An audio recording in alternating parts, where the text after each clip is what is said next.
नमस्कार दोस्तों, आशा करता हूं कि आप सभी स्वस्थ होंगे। आज हम जिस बारे में बात करने जा रहे हैं उसके बारे में आज से 2 से 3 महीने पहले इतनी बात हो रही थी कि उसके अलावा देश में कोई समस्या ही नहीं थी।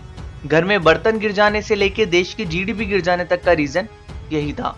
जी हाँ, आप सही समझ रहे हैं। आज हम कोरोना वायरस के बारे में बात करने जा रहे हैं। क्या ये बीमारी पूरी तरीके से खत्म हो चुकी है? वर्तमान हालात को देखकर तो यही लगता है। आम जनता गले पर मास्क लगाए घूम रही है। एग्जाम सेंटर से लेके देश की संसद तक सोशल डिस्टेंसिंग का नामो निशान भी नहीं है। और जो मीडिया चैनल पहले 24 में से 20 घंटे आपको कोरोना वायरस पर अपडेट देते थे, फिलहाल वो ड्रग्स की रेट बताने में काफी बिजी हैं। तो रियलिटी क्या है? क्या कोरोना वायरस पूरी तरीके से खत्म हो चुका है?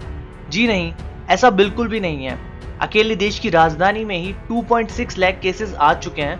यहाँ तक कि सीएम अरविंद केजरीवाल ने भी माना है कि कोविड की इस सेकंड वेव ने दिल्ली पर बेहद घातक प्रभाव डाला है।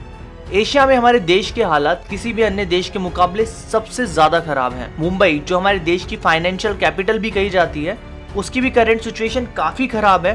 बट स्टेट गवर्नमेंट और मीडिया को अपने एजेंडे से फुर्सत मिले तो वो इसके बारे में कुछ सोचें। यही नहीं, इंडिया में D614G, जो कोरोना वायरस के जीन में बदलाव के बाद बना वायरस है, उसके फैलने की भी आशंका जताई जा रही है। ये वायरस कोरोना वायरस से 10 गुना ज्यादा तेजी से फैलता है। इसका जो केस मलेशिया में पाया गया था, वह व्यक्ति इंडिया के ही तमिलनाडु के सेवगंगई से मलेशिया गया था, जहां उसमें इस वायरस की पुष्टि हुई थी। एक रिपोर्ट की माने तो इंडिया में एक व्यक्ति से 15 लोगों को कोरोना वायरस होता है।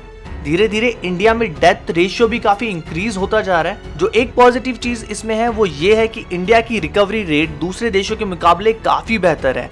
बट जो एक क्वेश्चन इसके साथ आता है कि अगर हमारी रिकवरी रेट इतनी ज्यादा बेहतर है तो उसके बाद भी हमारी कंडीशन दूसरे देशों के मुकाबले सबसे ज्यादा खराब क्यों है? हमारी गवर्नमेंट ने लॉकडाउन लगाया और जरूरी कदम भी उठाए, पर पहले हमारे देश में इतने टेस्ट हो ही नहीं रहे थे कि संक्रमित व्यक्तियों की संख्या का पता चल सके। परंतु जब टेस्ट की संख्या बढ़ाई गई तो आंकड़े लगातार बढ़ते जा रहे हैं। एग्जाम्पल के लिए आप राजस्थान को ले लीजिए। जब यहाँ कांग्रेस बीजेपी के बीच पॉलिटिकल ड्रामा शुरू हुआ तो कोरोना टेस्ट में भी कमी आ गई। राज्य के मुख्यमंत्री अपने मंत्रियों के साथ हवाई यात्राओं और अपनी सरकार बचाने में बिजी हो गए। परिणाम ये हुआ कि जब ये पूरा ड्रामा खत्म हुआ और दोबारा जांचें शुरू की गई तो राज्य की राजधानी जयपुर में हालात इतने ज्यादा बिगड़ गए कि धारा 144 लगानी पड़ गई। और फिलहाल विचार किया जा रहा है कि कुछ इलाकों में फिर से लॉकडाउन लगाया जाए स्थिति पर काबू पाने के लिए। इसमें दूसरा रीजन ये है कि अनलॉक होने के बाद लोगों ने अपनी जिम्मेदारियों को पूरी तरीके से समझा ही नहीं।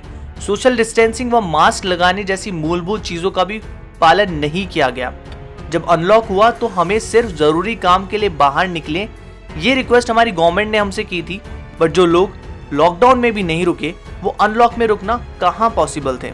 इसमें आप हमारे देश की जनसंख्या को भी दोष दे सकते हैं। 2011 में भारत का जनसंख्या घनत्व 382 प्रति वर्ग किलोमीटर था। इसमें अरुणाचल प्रदेश में 13 व्यक्ति प्रति वर्ग किलोमीटर व दिल्ली में 9,294 व्यक्ति प्रति वर्ग किलोमीटर। तो डिफरेंस साफ है कि क्यों बड़े शहरों में ये वायरस ज्यादा तेजी से फैला है। बट अगर हम जनसंख्या की बात पर आ ही गए हैं तो हमारे देश से ज्यादा जनसंख्या चाइना की है।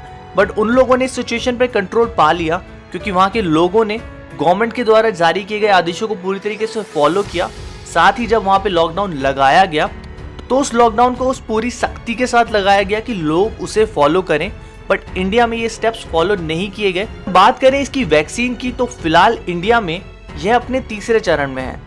DCGI की गाइडलाइंस के अनुसार अगर कोई भी वैक्सीन 50% भी कारगर हुई तो उसे अप्रूवल दे दिया जाएगा। WHO की चीफ साइंटिस्ट सौम्या स्वामीनाथन के अनुसार ऑक्सफोर्ड यूनिवर्सिटी की बनाई गई वैक्सीन अब तक की सबसे उन्नत वैक्सीन है और ये सभी वैक्सीन मिड 2021 तक ही हर देश में अवेलेबल हो पाएंगी। और अगर आपको ऐसा लगता है कि एक बार कोरोना वायरस होने के बाद आपको दोबारा नहीं होगा, तो ऐसा नहीं है।